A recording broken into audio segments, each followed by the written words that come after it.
মারা গেছে, আরেকদিন আপনার মেয়ে মারা যাবে, আপনার নাতি দর্শিত হবে, তখন মানুষ তামসা দেখে না বলে?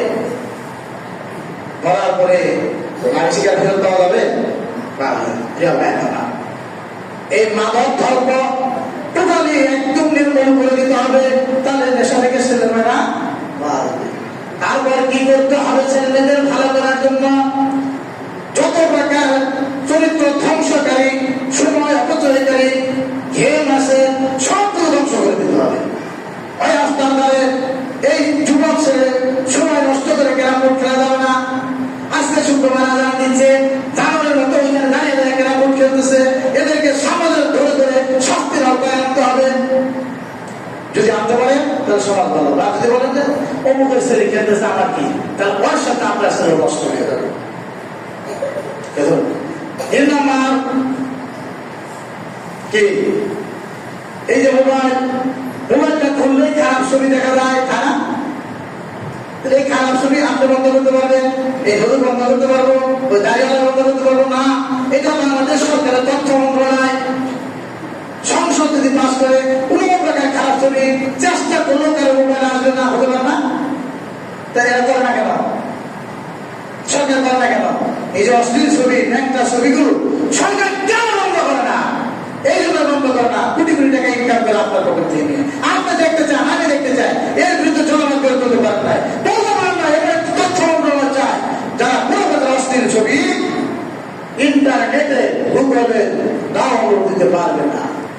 আর সরকার যারা যত খারাপ ভিডিও যেগুলো চতুষ্পদ জোর করে না, সেইগুলো ছেলেরা মেয়েরা অনলাইনে ডাউনলোড দিয়ে দিতেছে না, দিচ্ছে।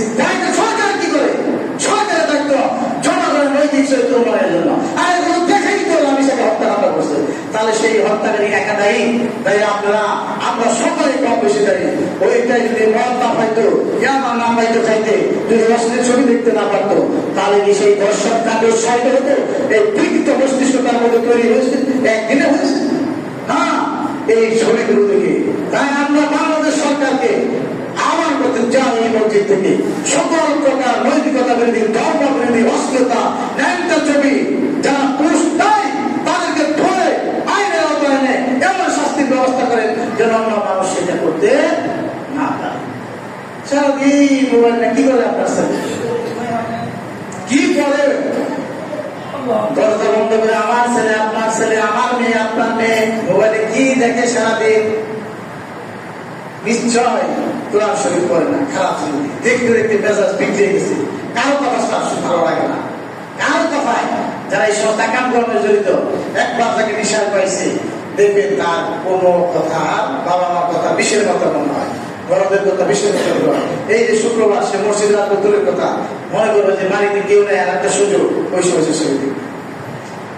তাহলে আপনি অভিভাবক হিসাবে আপনার দায়িত্ব, আপনার ছেলে কোথায় যায়, কি করে, এই দায়িত্ব পালন করতে পারত।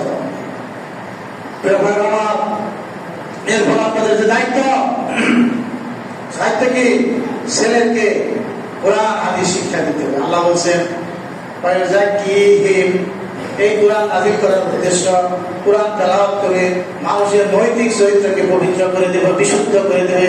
আপনার ছেলের মনে, মেয়ের মনে যদি আল্লাহর ভয়, জান্নাতের আশা, জাহান্নামের ভয় ঢোকাতে পারেন, তাহলে অল্প হলো বেশি হলো আপনার ছেলে কিন্তু খারাপ কাজ থেকে ফিরে আসবে ইনশাআল্লাহ। এখানে কয়জন মানুষ আছেন যে আল্লাহর সন্তুষ্টির জন্য ছেলে মেয়েকে কোরআন শিক্ষা দিয়েছেন? আপনি নামাজ পড়েন মসজিদে আইসা, কিন্তু আপনার ছেলেদের নামাজ পড়ে না। আপনি কেমন বাবা? আপনি বলেন আপনার ছেলেকে সাথে করে মসজিদে নিয়ে আসেন, তার সাথে সুসম্পর্ক গড়ে তুলুন, তার সাথে বন্ধুত্ব সম্পর্ক গড়ে তুলুন, তার খারাপ অভ্যাসগুলো জানুন, তারপর তার ভিতর থেকে সেগুলো দূর করার জন্য হিকমতের সহিত চেষ্টা করুন। এই সমাজে চুল তো আমার ছেলেটাই হয়, এই সমাজের মানুষগুলি হয়, কেন সে চুল হচ্ছে, কার সাথে মিশতেছে, এগুলো দেখার দায়িত্ব কার? আপনার। সম্মানিত অভিভাবক মন্ডলী, আপনারা আপনাদের সন্তানদেরকে যদি কোরআন হাদিস শিক্ষা না দেন, তাহলে আপনি আফসোস করবেন, পরকালেও আফসোস করবেন।